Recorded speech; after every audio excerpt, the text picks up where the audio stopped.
Air bersih dan sanitasi layak adalah kebutuhan dasar manusia. Salah satu poin dalam tujuan pembangunan berkelanjutan atau SDGs pada sektor lingkungan hidup adalah memastikan masyarakat mencapai akses universal air bersih dan sanitasi.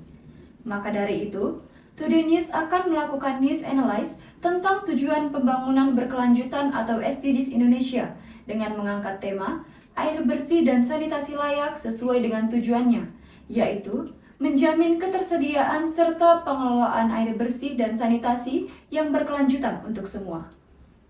Salah satu poin dalam tujuan pembangunan berkelanjutan SDGs ke-6 berupaya untuk memenuhi kebutuhan air bersih, air minum, dan sanitasi yang menjadi tujuan pembangunan berkelanjutan.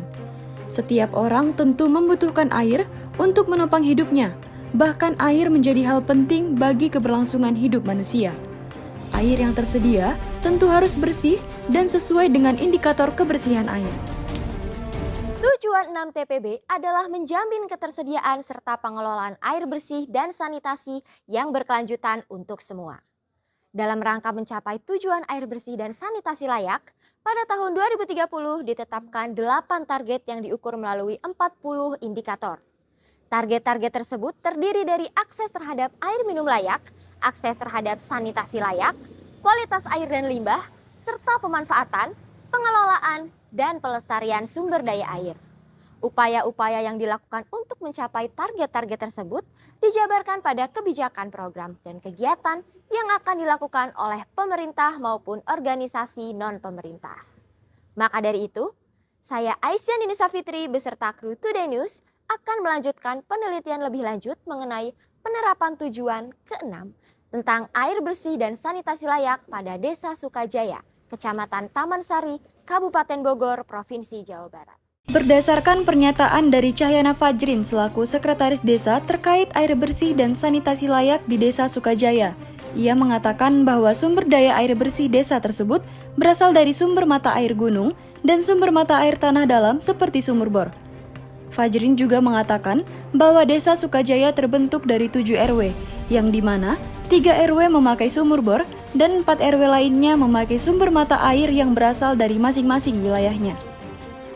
Desa Sukajaya juga telah membentuk tim kelompok sarana air minum, yaitu KPSPAM Desa Sukajaya, yang sudah berjalan di 3 RW yang kondisinya masih berjalan dengan baik, hanya saja belum merata. Selain itu, air bersih di Desa Sukajaya ini masih belum disanitasi sepenuhnya. Yang sudah disanitasi ada di sekitar angka 40%. Baik, untuk sumber daya air bersih kita memang berasal dari sumber mata air yang ada di gunung, dan memang yang keduanya itu dari sumber air tanah dalam. Sumber air tanah dalam itu yaitu sumur bor.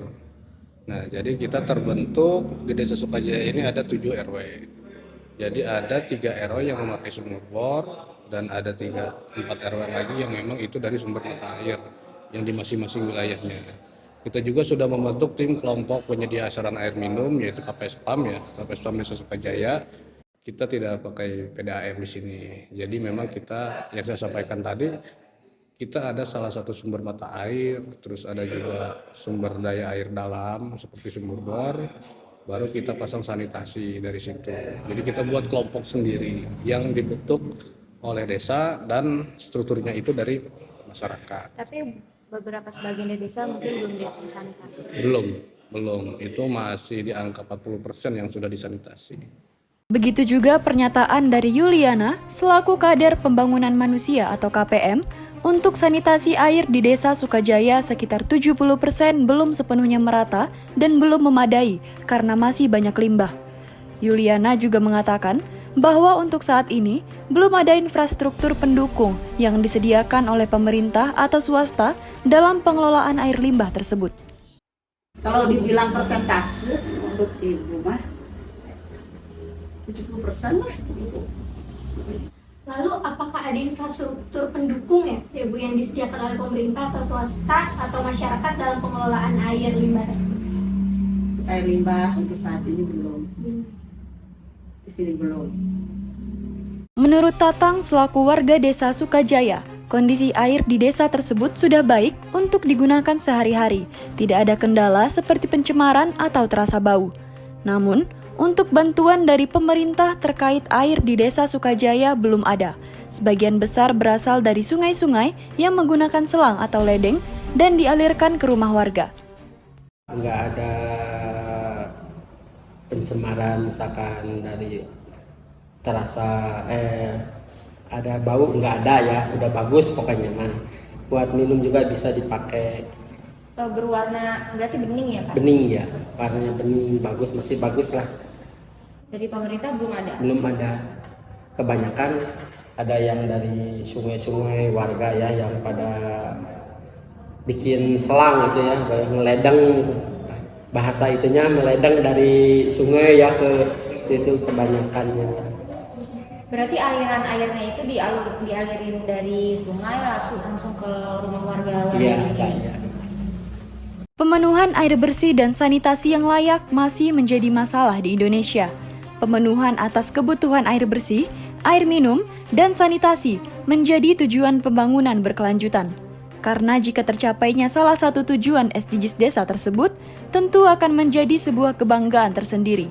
Warga yang sebelumnya tidak dapat mengakses air bersih dan sanitasi layak akan dapat merasakan manfaatnya secara langsung. Laporan tadi sekaligus menutup perjumpaan kita pada siang hari ini. Saya Aisyah Ninisa Fitri beserta kru yang bertugas pamit undur diri. Tim redaksi melaporkan dari Bogor, Jawa Barat. Air bersih berguna untuk menjaga kebersihan dan kesehatan tubuh. Air yang tidak bersih, baik secara fisik, kimiawi, maupun biologi, dapat menimbulkan berbagai masalah. Pemerataan sanitasi air bersih belum maksimal baik pada taraf nasional maupun internasional. Fakta bahwa di Indonesia sendiri masih banyak sanitasi air bersih yang belum dapat diwujudkan, terutama di daerah yang masih belum dijamah oleh perhatian pemerintah. Pentingnya air bersih dalam sanitasi air bersih sudah seharusnya menjadi salah satu prioritas yang perlu segera diwujudkan. Tentu saja, karena tanpa sanitasi air bersih, sulit untuk tercipta lingkungan yang bersih dan mendukung sarana kesehatan. Demikian hasil news analysis kami. Saya Winda Lestari beserta kru yang bertugas pamit undur diri. Terima kasih dan sampai jumpa di Today News Report selanjutnya.